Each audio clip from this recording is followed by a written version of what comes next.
আসসালামু আলাইকুম এভরিওয়ান। আশা করছি যে যেখানেই আছেন ভালো আছেন এবং সুস্থ আছেন। তো আজকে শেয়ার করব আপনাদের সাথে খুবই মজার আর হেলদি ভর্তার রেসিপি। সেটা হচ্ছে রসুনের ভর্তা। এক রসুন দিয়ে 4টি ভিন্ন স্বাদের ভর্তা তৈরি করে আজকে দেখাবো। তো ভর্তা তৈরি করার জন্য প্রথমে আমি যেটা করছি, কিছু শুকনা মরিচকে টেলে নিচ্ছি। শুকনা তাওয়ায় মরিচগুলোকে একটু সময় নিয়ে খুব ভালোভাবে টেলে নিতে হবে। ভাজা হয়ে গেছে, এখন চুলা থেকে নামিয়ে একটা পাশে রেখে দিব। আর সে একই হাঁড়িতে নিয়ে নিচ্ছি আমি বেশ কিছু রসুন। এখানে বড় সাইজের যে ইন্ডিয়ান রসুন আছে সেই রসুন আমি 6টা নিয়ে কোয়াগুলোকে খুলে নিয়েছি। এখন খুব ভালোভাবে এগুলোকে টেলে নিতে হবে। ততক্ষণ পর্যন্ত এগুলোকে টালতে হবে বা ভাজতে হবে যতক্ষণ না রসুনগুলো সিদ্ধ হয়ে সফট হয়ে যায়। তো কিছুক্ষণের জন্য ঢেকে দিলাম। আর চুলার আঁচটাকে কমিয়ে রাখতে হবে, মিডিয়ামের থেকে লো করে। তারপরে রসুনগুলোকে আস্তে আস্তে করে সিদ্ধ করে নিতে হবে। তো মাঝে কিছুক্ষণ নেড়ে দিয়েছি, আবার ঢাকনা দিয়ে দিয়েছি। ঢাকনা 5 মিনিট পর পর এগুলোকে ঢেকে দিব। আর 5 মিনিট পর ঢাকনা তুলে নেড়ে দিতে হবে আর চেক করতে হবে যে রসুনগুলো সিদ্ধ হয়েছে কিনা। যখন দেখা যাবে রসুনগুলো সফট হয়ে গেছে, সবগুলো রসুন এইভাবে চাপ দিলে দেখা যাবে সফট হয়ে গেছে, তখনই এগুলোকে চুলা থেকে নামিয়ে নিতে হবে। মোটামুটি ঠান্ডা করে পরে খোসা ছাড়িয়ে নিব। এখন কিছুটা পেঁয়াজ ভেজে নিব। তার জন্য একটা হাঁড়িতে আমি কিছুটা রান্নার তেল নিয়ে বেশ কিছু পেঁয়াজ কুচি দিয়ে দিলাম।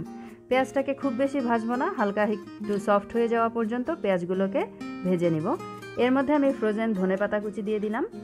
এখন এই যেহেতু ফ্রোজেন ছিল ধনেপাতাটা, এর মধ্যে কিছুটা বরফের যে পানি আছে সেটাকে শুকিয়ে নেওয়া পর্যন্ত ভেজে নিব পেঁয়াজের সাথে। এরপরে চুলা থেকে নামিয়ে নেব। তো চুলা থেকে নামিয়ে নিয়েছি। এখন সেই যে এক্সট্রা তেল ছিল তার মধ্যে আমি আরও কিছুটা পেঁয়াজ কুচি দিয়ে দিলাম আর দিয়ে দিলাম আধা চা চামচ পরিমাণ কালো জিরা। আমি যেহেতু আজকে রসুন দিয়ে 4টি ভিন্ন স্বাদের ভর্তা তৈরি করব, তার জন্যই আমি এই ভর্তাগুলো একবারে তৈরি করে দেখাবো। কিন্তু পেঁয়াজটা এক এক রকমভাবে আমি ব্যবহার করব, সে কারণে পেঁয়াজটা কিভাবে নিব সেই প্রসেসটা আগে দেখিয়ে দিলাম।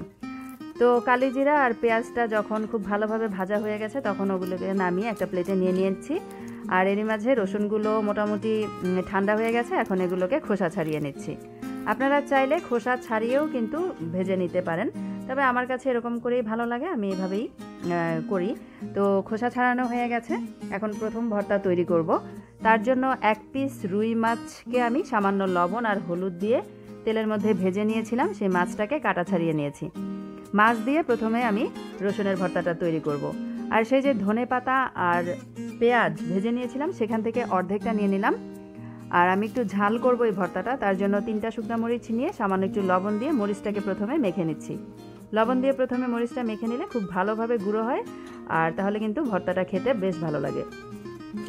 এবার এখানে আমি প্রায় আধা কাপের মতো রসুন দিয়ে দিলাম, আর মাছের পরিমাণও এখানে আধা কাপের মতো আছে। এবারে একসাথে পেঁয়াজ মরিচ রসুন মেখে নিয়েছি, এর মধ্যে সামান্য একটু সরিষার তেল দিয়ে দিচ্ছি। সরিষার তেলটাকে দিয়ে সব একসাথে মেখে নিলেই তৈরি হয়ে গেল ভীষণ মজার মাছ আর রসুনের ভর্তা। এভাবে যারা এখনও ট্রাই করেননি একবার ট্রাই করে দেখবেন যে কতটা মজার একটা ভর্তা এটা। এবারে দ্বিতীয় ভর্তাটা তৈরি করে নিব। তো তার জন্য আমি নিয়ে নিয়েছি আধা কাপের মতো রসুন। আর এই ভর্তাটার মধ্যে একটু ঝাল বেশি দিব, তাই শুকনো মরিচ 4টা দিলাম।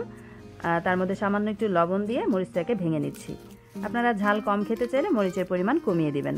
আর নিয়ে নিয়েছি বাকি যেই ধনেপাতা আর পেঁয়াজ ভেজে রেখেছিলাম সেটা।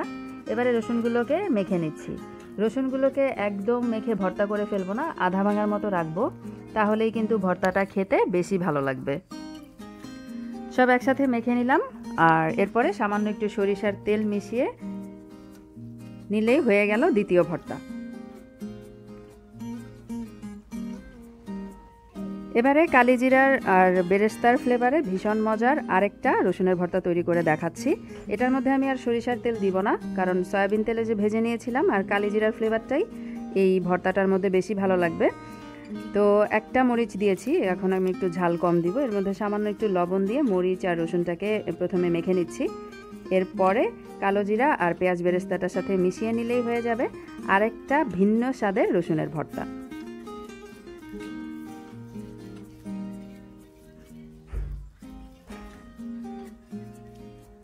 এখন সবশেষ লাস্ট কাঁচা পেঁয়াজ আর কাঁচামরিচ দিয়ে রসুনের ভর্তা তৈরি করে দেখাবো। খুবই সহজ। পেঁয়াজের মধ্যে সামান্য একটু লবণ দিয়ে প্রথমে পেঁয়াজটাকে মেখে নরম করে নিচ্ছি। এতে করে পেঁয়াজের রসটাও বের হবে আর ফ্লেভারটা বেশ ভালো লাগবে, আর পেঁয়াজটাও নরম হয়ে আসবে, ভর্তাটাও খেতে বেশি টেস্টি হবে। তো পেঁয়াজটা মেখে নেওয়ার পরে এখানে পরিমাণ মতো সরিষার তেল দিয়ে রসুনগুলোকে মেখে নিচ্ছি। চাইলে আপনারা এখানে কাঁচা ধনেপাতা কুচিও দিয়ে দিতে পারেন। তো মেখে নিলেই হয়ে গেল কাঁচা পেঁয়াজ দিয়ে ভীষণ মজার রসুনের ভর্তা। প্রত্যেকটা ভর্তাই এক একটা ভর্তা থেকে এক একটা ভর্তা আলাদা রকমের মজা। আর এই ভর্তাগুলো বেশি ভালো লাগে সাদা ভাত কিংবা খুদের ভাতের সাথে খেতে, তবে খিচুড়ি, রুটি, পরোটার সাথেও অনেক বেশি মজার লাগে। অবশ্যই ট্রাই করবেন আর আমাকে জানাবেন আপনাদের কাছে কোন ভর্তাটা বেশি ভালো লেগেছে। আজকে বিদায় নিচ্ছি, আল্লাহ হাফিজ।